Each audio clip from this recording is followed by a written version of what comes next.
तुम्हाला तुम्ही ना आम्हाला बहीण भाऊ म्हणणं बंद करा. पहिले आम्ही बहीण भाऊ आहोत, पण आम्ही एक सिरियस लीडर आहोत. ते राष्ट्रवादीचे नेते आहेत आणि मी भाजपची नेते आहे आणि ती आमची युती झाली आहे. अशी युती असंख्य ठिकाणी राज्यामध्ये झाली आहे, तशी आमची झाली. तर आम्ही बहीण भाऊ जरी असलो तरी आम्ही केवळ बहीण भाऊ नाही, आम्ही एक राजकीय जीवनात 20-22 वर्ष पूर्णपणे झोकून दिलेले प्रमुख नेते आहोत आपापल्या पक्षाचे. तर आम्ही त्या हिशोबाने इथे एकत्र हिताच्या परळीच्या हितासाठी इथे आम्ही एकत्र पॅनल केलेला आहे. सकाळपासून मतदानाला सुरुवात झालेली आहे. 7:30 वाजल्यापासून खऱ्या अर्थानं मतदान प्रक्रिया पार पडते. अत्यंत शांततेमध्ये मतदानाला सुरुवात झालेली आहे. पहिली प्रतिक्रिया काय राहील? गेल्या 12 दिवसापासून तुम्ही बीड जिल्ह्यासह महाराष्ट्रात मराठवाड्यात सुरू होता. 12 दिवस नाही, मी जवळपास 2-2.5 महिने या निवडणुकीचं प्लॅनिंग करते. मुंबईला बैठका घेतल्या, त्याच्यानंतर प्रत्येक जिथे जिथे नगरपालिकेच्या निवडणुका आहेत तिथे आमची एक टीम पाठवून तिथून उमेदवारांची यादी घेतली, योग्य सर्वेक्षण केले आणि जवळपास मागचे दिवाळीनंतर तर मी एक कॅबिनेटचा दिवस वगळता परळीतच मुक्काम ठोकून आहे आणि पूर्ण जिल्ह्याच्या निवडणुकीकडे मी लक्ष केंद्रित केलेलं आहे. कार्यकर्त्यांची निवडणूक आहे. जे कार्यकर्ते आपल्यासाठी खूप राबतात, खरं तर त्यातले काहीच निवडता येतात, पण त्यांच्यासाठी मनोबल वाढवण्यासाठी सर्व शक्तीनिशी मी इथे उपस्थित होते आणि मला पूर्ण विश्वास आहे की जनता आम्हाला साथ देईल आणि मोठ्या शक्तीने आमचा विजय होईल. शांततेत मतदान सुरू आहे ही चांगलीच गोष्ट आहे आणि ते शांततेतच सुरू राहिलं पाहिजे. जनतेला त्यांचा कौल देण्याचा अधिकार आहे. ते डिस्टर्ब करण्याचा जर कोणी प्रयत्न केला तर पोलीस प्रशासनाने त्याच्यावर योग्य ती कारवाई करावी. तुम्ही बहीण भाऊ 13 वर्षानंतर आता एकत्रित एक पॅनल देऊन निवडणूक लढवत आहे. समोर 2 वेगळे पॅनल आहेत. काय तुम्हाला तुम्ही ना आम्हाला बहीण भाऊ म्हणणं बंद करा. पहिले आम्ही बहीण भाऊ आहोत, पण आम्ही एक सिरियस लीडर आहोत. ते राष्ट्रवादीचे नेते आहेत आणि मी भाजपची नेते आहे आणि ती आमची युती झाली आहे. अशी युती असंख्य ठिकाणी राज्यामध्ये झाली आहे, तशी आमची झाली. तर आम्ही बहीण भाऊ जरी असलो तरी आम्ही केवळ बहीण भाऊ नाही, आम्ही एक राजकीय जीवनात 20-22 वर्ष पूर्णपणे झोकून दिलेले प्रमुख नेते आहोत आपापल्या पक्षाचे. तर आम्ही त्या हिशोबाने इथे एकत्र हिताच्या परळीच्या हितासाठी इथे आम्ही एकत्र पॅनल केलेला आहे. या सगळ्या निवडणुकीमध्ये ज्या प्रचार सभा आहेत त्या प्रचार सभांमध्ये मुख्यमंत्र्यांनी तुम्ही स्टेजवरती असताना एक गंमत झाली. काल तुम्ही जीप चावली, गाणं लागलेलं असताना मुख्यमंत्र्यांचा सत्कार सुरू असताना. ते नेमकं काय झालं होतं? तुमचा कौतुकाचं गाणं लागलं आणि तुम्ही माझ्या लक्षात नाही आला तर तुम्ही म्हणला तर मी आठवायचा प्रयत्न करते, कारण माझं रिॲक्शन स्पॉन्टेनियस असेल. मला नाही आठवत कशामुळे वाटतं आपल्याला जीप चावली असेल. पण त्याचा व्हिडिओच आलाय समोर. ते गाणं चालू होतं, मुख्यमंत्र्यांचा सत्कार सुरू असताना तुमचं ते मुख्यमंत्र्यांची एंट्री झाली तिथे. ते काय मला तिथे इतकं नैसर्गिक रिॲक्शन होती की मला आठवत नाही. काही प्लॅन नसतं माझ्या जीवनामध्ये अशा गोष्टी, पण कदाचित चुकीचं गाणं लागलं असेल. ते कदाचित देवाभाऊ गाणं लावायच्या वेळी चुकून लागलं असेल, तर त्यामुळे मला नाही आठवत आहे ऍक्च्युली काय झालं. गंगाखेडचे आमदार रत्नाकर गुट्टे यांनी एक गंभीर आरोप केलेला आहे. धनंजय मुंडे यांचा मर्डर होणार होता. भय्यू महाराजांनी त्यांना वाचवलं. मध्य प्रदेशमध्ये धनंजय मुंडे यांचा तेव्हाच खून झाला असता, मात्र भय्यू महाराजांनी त्यांना वाचवलं असा आरोप रत्नाकर गुट्टे यांनी केला. तुमची काय माहिती, म्हणजे असं काही तुमच्या कानावर वगैरे आलेलं होतं? हे पहा, मी तुम्हाला अजून एक सांगते की कोणीही काही बोललं त्याच्यावर मी कधीही टिप्पणी करत नाही. तर तुम्ही पण हे प्रयत्न सोडून द्या.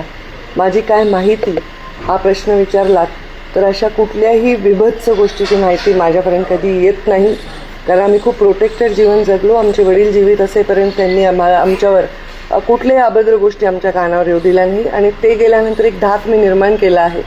तर माझ्याकडे कोणीही निगेटिव्ह बोलत नाही. चहाड्या करणं, कोणाविषयी वाईट बोलणं, महिलांच्या विषयी वाईट बोलणं हे माझ्या कार्यकर्त्यांना पूर्ण माहिती आहे की मला ते आवडत नाही आणि त्यामुळे माझ्याकडे अशा गोष्टी बोलायचं कारण नाही मुळात.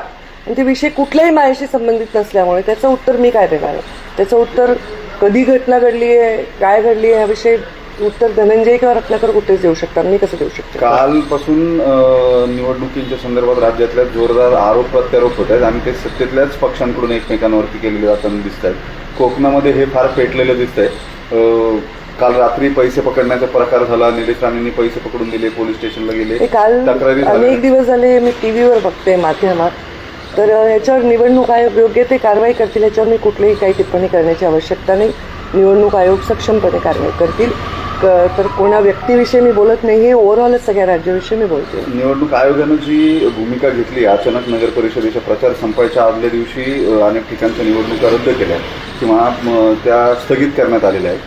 या सगळ्या याच्यावरती तुमची काय प्रतिक्रिया आहे? या अशा पद्धतीने थोडी अडचण निर्माण झाली जे उमेदवार आहेत त्यांच्यासाठी, कारण त्यांनी पूर्ण निवडणुकीची तयारी केली. आदल्या दिवशी निवडणूक रद्द झाल्यामुळे त्यांना अडचण झाली, पण शेवटी आपल्या व्यवस्थेमध्ये निवडणूक आयोगाचं एक महत्त्वाचं स्थान आहे आणि त्यांनी जो निर्णय घेतलाय तो स्वीकारणं हे अपरिहार्य आहे. तुम्हाला योग्य वाटतं का निर्णय? पण या अशा पद्धतीनं मी माझ्या वाक्याचा अर्थ काय वाटतो तुम्हाला तोच माझ्या वाक्याचा अर्थ. ताई, काल बीडमध्ये देखील पैसे वाटपाचा व्हिडिओ जो आहे तो समोर आला आहे आणि त्यामध्ये राष्ट्रवादी अजित पवार गटाचे जे कॉम्प्लेक्स वगैरे डिक्कीमध्ये आढळून आले.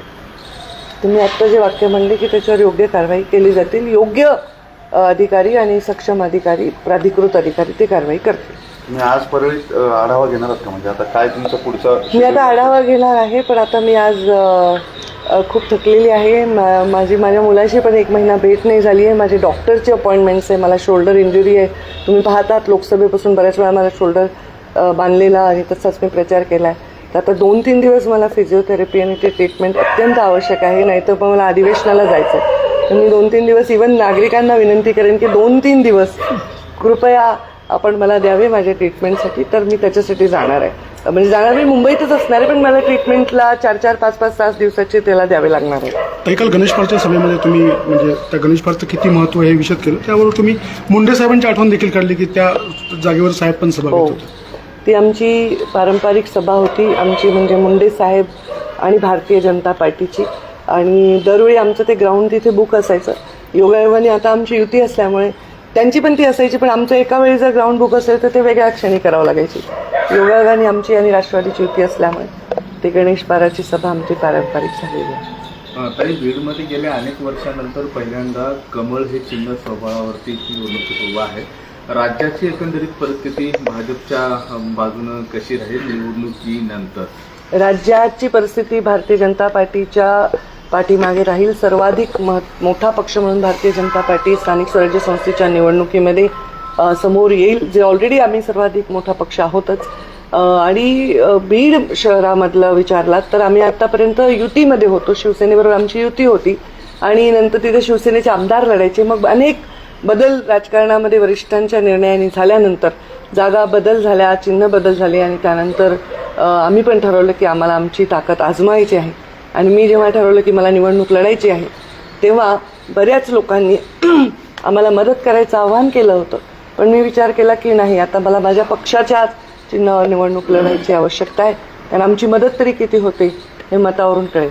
पंकजा मुंडेनंतर महिला राज खऱ्या अर्थानं बीडमध्ये समीकरण हे झालेलं आहे. बीड असेल, गेवराई असेल आणि माजलगाव असेल, या तिन्ही ठिकाणी तुम्ही महिला आरक्षण आहे. तेच तर महिला आरक्षणाचं हेच सौंदर्य आहे की जिथे आम्हाला महिला द्याव्या लागतात कंपल्सरी सगळे राज्यभर नाही देशभर, परंतु मला सक्षम महिला दिल्याचा खूप आनंद आहे. आणि बऱ्याच वेळा महिला आरक्षण नसताना आमच्या पक्षाने निर्णय घेतला आहे की आमच्या इव्हन मंडल अध्यक्ष, जिल्हाध्यक्ष, जिल्हा पदाधिकारीमध्ये महिला आवर्जून आहेत. तर सक्षम महिला समोर यायला पाहिजे आणि आरक्षणाच्या शिवाय सुद्धा महिला राजकारण करत आहेत हे बघून आनंद वाटतोय. ते बीडमध्ये नगराध्यक्ष भाजपचं होईल? निश्चित होईल असा मला विश्वास आहे. आम्हाला जी मतं मिळतील ना ती एक इतिहास करतील असं मला पूर्ण जिल्ह्याची मतं जर बघितली तर फार मोठी मला अपेक्षा आहे. लोकांचा प्रतिसाद प्रचंड चांगला आहे आणि आमची जिथे शक्तिशून्य अशी दिसत होती कारण आम्ही प्रत्यक्षात भाग घेत नव्हतो, तर तिथे जेवढीही मतं मिळाली ती आमचा मोठा विजय असं मला वाटतं.